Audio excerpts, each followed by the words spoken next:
So I've got 100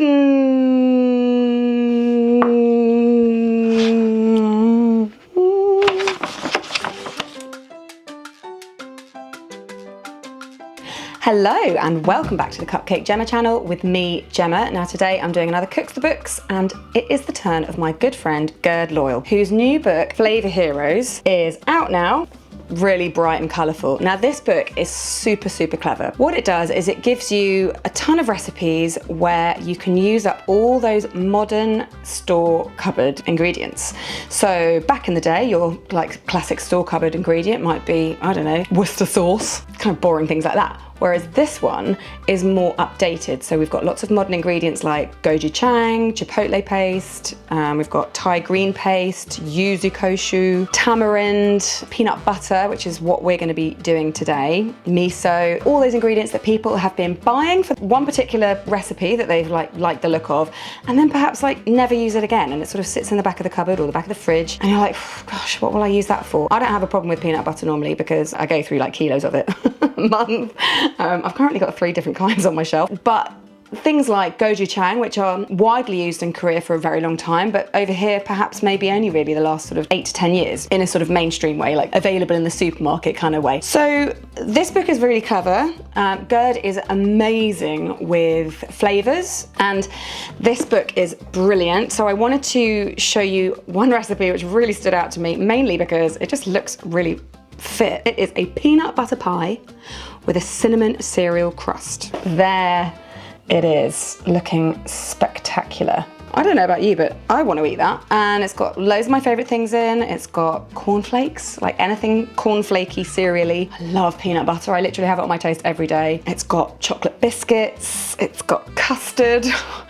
It's got everything. Cream. So I've already done, ooh, that was louder than I was expecting. I've already done quite a lot of the prep. Yesterday I made my creme pat, which is the first thing you'll need to make because that needs to cool down completely and be refrigerated for a couple of hours. And all I did there was I grabbed a large bowl and into that I put 6 egg yolks, 125 grams of caster sugar and 65 grams of corn flour, and just whisked that together until it was a light yellow paste. Then in a separate heat-proof bowl, I put 4 tablespoons of water and then I sprinkled over the top of that 2.5 teaspoons of gelatin, powdered gelatin, and I just let that sit for 10 minutes to bloom. And then you need to melt that. I don't have a microwave, so I did mine over a bain-marie, just over a simmering water until that melted, but you could do that in the microwave too, just for a few seconds, giving it a little stir. Once the gelatin's melted, you need to heat your milk. So I have 500 millilitres of whole milk and I put 2 teaspoons of good quality vanilla extract into that. Gave it a little stir and then popped that over a medium heat. And that just needs to come to almost boiling point. So when you can see steam rising off the top, take it off the heat and then just using a ladle or a cup scoop, pour over about 1/4 of that hot milk mixture into the eggs, whisking continuously. So what you're doing here is you're tempering the eggs with the hot milk so that you don't scramble them and you don't give them a shock. So just pour that gently over, whisking all the time. Do another 1/4 of that mixture until the temperature of the eggs has become much warmer. And then you can pour that back into the pan with the rest of the milk and then just over a medium to high heat, heat that, get it bubbling, but whisk it all the time. It'll take a few minutes and you want to stop heating it when it has gone a nice thick custardy consistency. And then take it off the heat and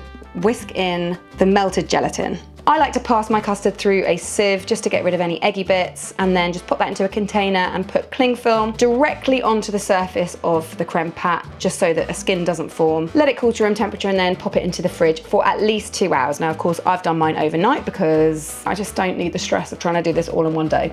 So I've taken my time and I've had it in the fridge overnight so it's just chilling out in there. Then I also made the pie crust. So here it is, looking pretty dramatic with all its darkness. It also has the cornflakes in it, which are just really nice and cinnamony. So all I did there was I started by making the cornflake bit. So with this, I actually did it the way that Gerd describes, but I just couldn't quite get it right. So in the book, he says mix the light brown sugar and the butter in a saucepan and heat it until it is sort of a runny caramel consistency. I just could not get that consistency. It kept going too thick and the butter kept splitting out. So I did actually make a whole batch of this cornflake stuff the way that Gerd described, but I wasn't happy with it. So I actually actually did it the way that we at Crumbs and Doilies make our multi cornflakes, which is in the oven. So what I did was I measured out my cornflakes, 100 grams, and then in a separate bowl, I mixed together 80 grams of light brown sugar, and then 2 teaspoons of ground cinnamon. I put a little pinch of salt in, even though it doesn't have it in the recipe, but that's just me. And I gave that a little whisk just to make sure it was all really well combined. Then I poured over 80 grams of melted butter all over the cornflakes and tossed that about so that it was completely coated in the butter, and then I sprinkled over the dry ingredients. And then I just tossed it all about so that the cornflakes were covered in buttery, sugary goodness. And then I whacked it into the oven at about 180 for about 10 minutes, and then took it out, left it to cool. Now, one thing I didn't do was read the blooming recipe like I tell everyone to do like all the time. I'm human, I forget how to do things too. The recipe actually has crushed cornflakes in the ingredients. I didn't crush them, they're just whole. So when my cornflakes had cooled down, I actually just crushed them after the fact.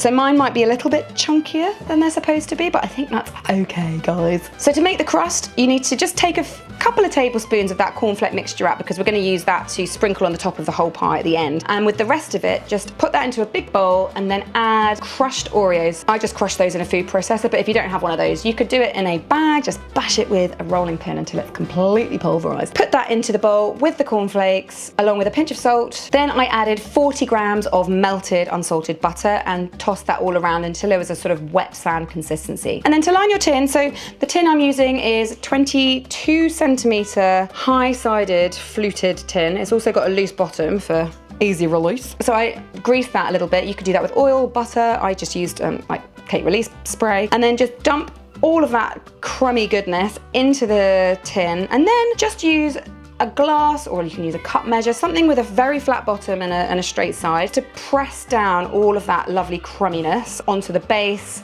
in an even layer, and also up the sides, and really push it into the sides so it gets into the like fluty bits. Once it was all nice and compact, I baked it in the oven at 200 degrees C in the fan assisted oven, so that would be like 220, not fan, for 10 minutes. It will be soft when it comes out, but it does firm up on cooling. So this is now a very, very crusty, crunchy, firm base. So I'm very excited to fill that with custard. So back to the custard. So I need to get it out of the fridge. Okay, so this has been chilling. Now it does have gelatin in it, of course, so it has set to be like the texture of jelly. So I'm just gonna put that into the bowl of my stand. It's quite satisfying. Into the bowl of my stand mixer. It's quite comical actually. Oh, that's, I could barely need to wash up. And I'm going to just beat that for a couple of minutes just to sort of even out the texture, because it will be all, otherwise it will be all lumpy before I start adding the other ingredients. Plug my mixer in though, have I?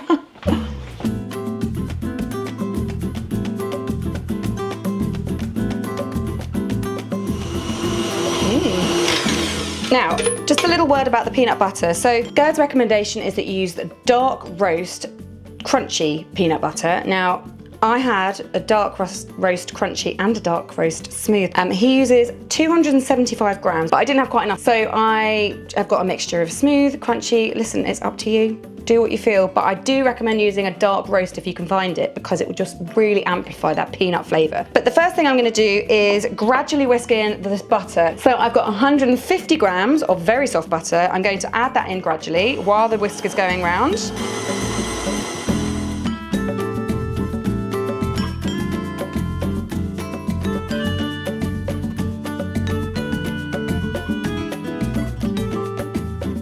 I also added 1 teaspoon of salt, and then just whisked that until it was all smooth.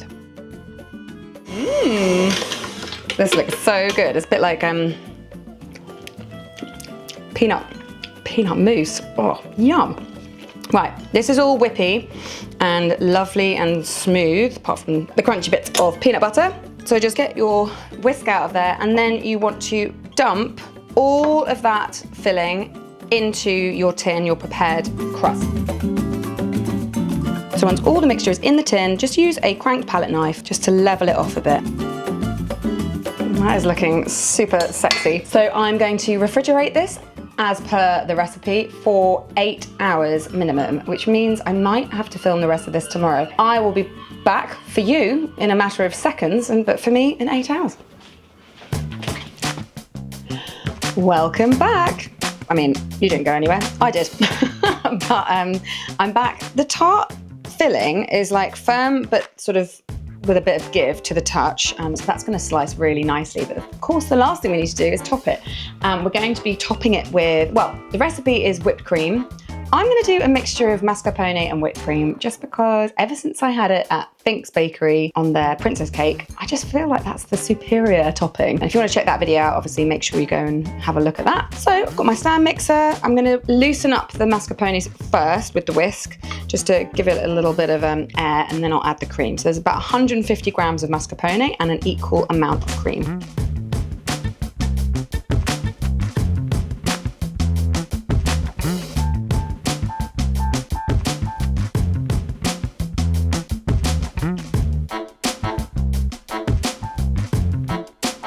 And then once you have a lovely, voluptuous, soft-ish peak to your cream, you can dump it on top of your tart. Give it a little wiggle round with your palette knife just to give it a dramatic look. And then remember those cornflakes we saved? Sprinkle some of those on top. And I've also got some dark roasted peanuts. I just did these in the oven for about 15 minutes. And I'm gonna sprinkle them on top as well.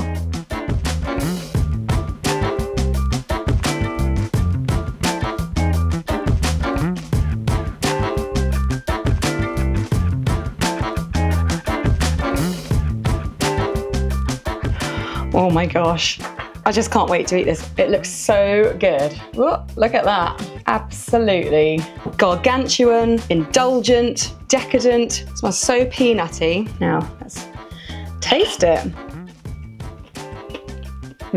Well, first thing to say is my slice is way too big. It is quite light actually, but I'm gonna be defeated by this probably. That filling, because it's so whippy, it doesn't feel too heavy.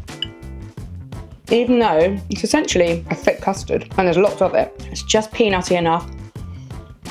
It was the right move to add mascarpone to the cream because it's got that really rich creaminess. I think the only thing that could improve this is maybe a little drizzle of caramel if you just had some lying around. Not too much because, again, you don't want to add too much sweetness because this has got a really nice balance of salty, creamy, sweetness, peanuttiness. In cutting it, I did crumble quite a lot of the crust. I think that's because I neglected the edges a little bit. I was packing the bottom down. I think that's nice and compact, but the edges, I think I could have gone more compact on those. So it is a little bit crumbly, but that crust is so delicious with all those really crispy cornflakes in, and then just having the extra bits on top as well. Adds such nice texture. I think this is my new favourite pudding. I would definitely do this for something like a dinner party, or just a celebration, or like a nice Sunday if you're having a barbecue, as long as you're not allergic to peanuts. So Sally and Dane, they're not allowed any of this, unfortunately, but I am, and I've got lots of neighbours, and they're gonna be very happy to receive a slice of this. Please do give this a go, and make sure you check out Flavour Heroes by Gurdeep Loyal for all those wonderful recipes to use up all these ingredients that you've bought over the years that you just don't know what to do. We've got things like mango chutney. There's lots of savoury stuff in here, obviously, but there are lots of sweet things. I was actually hoping for a sweet thing with the mango chutney, but we've got tamarind. In fact, I made something with the tamarind the other day. I made some delicious meatballs, a sort of teriyaki meatball dish. You might have seen that on my Instagram. What else we got? For maple syrup. Who hasn't got maple syrup these days? Pecan cognac carrot cake with maple glaze. Yum. We've got rhubarb and passion fruit fool with maple crumble. Treacle, mocha and blonde chocolate brownies. Now I had one of these at Gerd's book launch and it was so delicious. That one uses instant espresso powder. So that's another ingredient in here that you might have lying around. I don't know who has coffee that doesn't drink coffee, but still. And then of course we've got our wonderful roasted peanut. What is this? Peanut butter pie with a cinnamon cereal crust. Get yourself a copy. I'll put a link to that in the description box below. And please let me know if you give this a go. I absolutely love sharing recipes from other people's books. It makes me really happy. Thanks so much for joining me. I really enjoy doing these for you. So please let me know if you like this video in the comments or just by giving it a thumbs up. And don't forget, you can buy my book, the Crumbs and Doilies cookbook, over on cupcakejemma.com, where you can also buy loads of other stuff like Cupcake Jemma merch. So make sure you head over there. I'll put a link to that in the description as well. And yeah, that's been great hanging out with you guys. But you know what? I've got some serious peanut pie. Is that tart? Is it a pie? Who knows? Anyway, I don't care what it is. It's delicious.